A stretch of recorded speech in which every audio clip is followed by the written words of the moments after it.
Hello, my name is Enfiende, and I am here to teach you how to become a better Insurgency player. In this first episode, I am going to go over the settings menu. It's maybe not the most exciting topic, but it is necessary for us to move on to the more interesting episodes.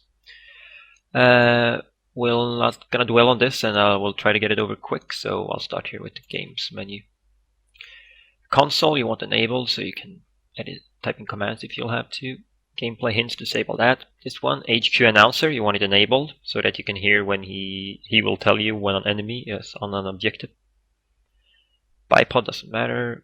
Grenade auto switch, disable that, because when you pick up a grenade you don't want it to switch to the grenade instantly, you want to keep your gun up. So if you have it disabled, he will just take the grenade and put it in the pocket. VIP preference doesn't matter for competitive play.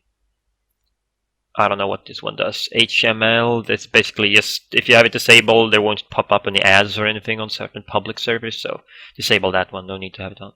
Radial menu, you shouldn't really use that, you should have a mic, I would say. Key bindings, alt preference, of course. I will say though, however, that you want to bind your map to a key that's accessible for you, basically. I have it on my scroll button, and when I press that down, the map will show up. I'll type the command here on the screen that you can make, so that you can make your map more transparent, basically. I have it on 0.2, and it's pretty transparent. I have it to see where my friendlies are and so on. So yeah, bind your map to a key. It's pretty good. Controls, reverse mouse, why would you want that on? Mouse sensitivity, this is a big topic, but I can't really say much what's right or wrong. I will say, however, that I use a higher sensitivity than, for example, when I play Counter-Strike. So if you come from a game like that, don't feel the pressure to play on a very, very low sensitivity. Because in this game, it's not all about tracking headshots and countering the spray pattern. So I think it's more important to have a bit higher sensitivity so you can move around real quick and turn 180 real quick. And yeah, I find to play with a bit higher sensitivity than I do in Counter-Strike. So here I have 800 dpi times 130, so a bit over 1000 dpi. True dpi, what do you say, or total dpi. In Counter-Strike I play with 800. In Iron Sight sensitivity scale, it's if you want, when you zoom in basically with Iron Sight, so when you aim down sights, if you want it to, your DPI to either lower or go higher when you aim, then you tinker with this. I have it on basically 0 or 1. So when I aim down sights, nothing happens with my DPI. It's the same as when I move around, and I like that. I think it's better for the muscle memory if you have the same sensitivity throughout the game, basically. Well, I'm contradict myself a little bit, since scope sensitivity I have a bit higher, but that's because I only use scopes on snipers. That's the only time I'll ever use a scope. And when I use the scope, I want a bit lower DPI. This is actually lower. 139 is actually lower than, like, it's going to be slower. And that's to have it a bit more precise when I use a sniper, basically. Since I don't have to turn 180 turns when I'm using a sniper, really. I should know where to look down anyway. Raw input, enable that so that no Windows settings screw it up for you. Mouse acceleration, you want to disable that. Brightness full. Aspect ratio, whatever you feel like. Resolution, same here. I have my native resolution. Display mode, it's either borderless or full screen. The advantage of borderless is that you can alt-tab out of the game without it crashing. It's a bug with the game, so if you have full screen, it will crash a lot of the times when you alt-tab. The negativity of borderless, what I've heard from other people, is that they think their screen is too dark. They can have it brighter with full screen. I don't have that problem really. My screen is bright enough, I would say, so I play on borderless so that I can alt-tab. If you play on a laptop or something, then it might be better to have full screen, since I've heard that's laptop players usually have a bit of trouble with having a dark screen on borderless. Yeah, if you're on a laptop, disable this as well. Field of view, same as sensitivity. Personal preference. Here I would say that I can make a rule that you should not have it over 100. Definitely not. I will show you a few screenshots here, basically, between 110, 90, and 75. 75 is the lowest, 110 is the highest. 90 is obviously the standard, and I think that's what you start out with when you launch the game. 90 is good.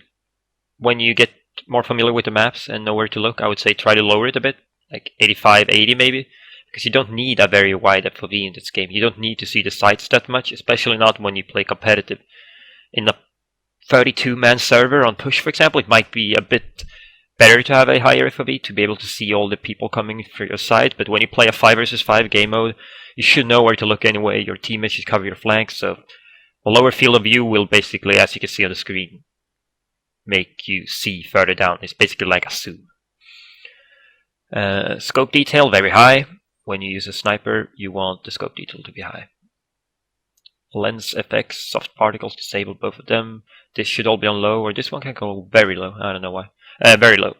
And all of this should be self-explanatory. It's effects, you want it on as low as possible to make everything as simple and clear as possible. It's not here to be pretty when you want to play competitively, so multi-core rendering, enable that.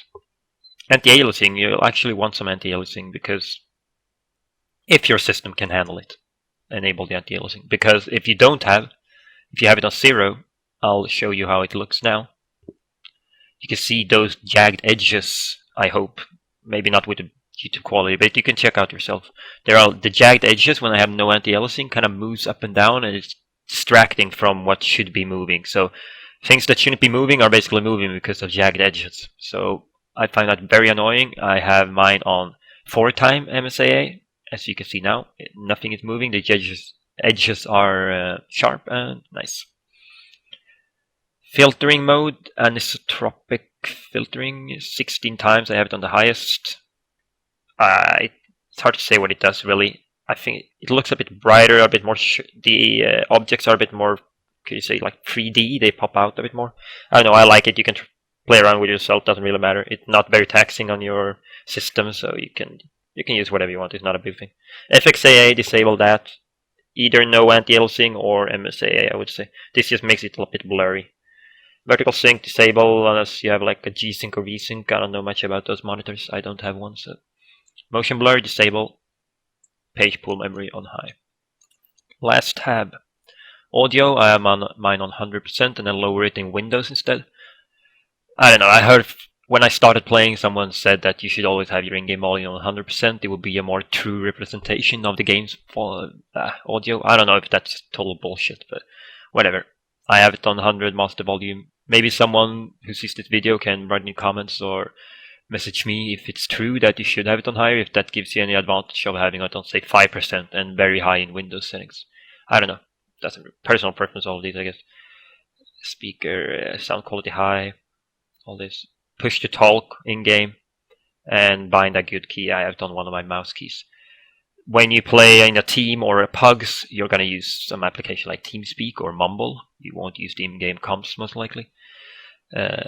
So preferably bind a different push-to-talk key for in-game and a different one for, say, TeamSpeak. I have 2 different mouse buttons, one for in-game and one for TeamSpeak.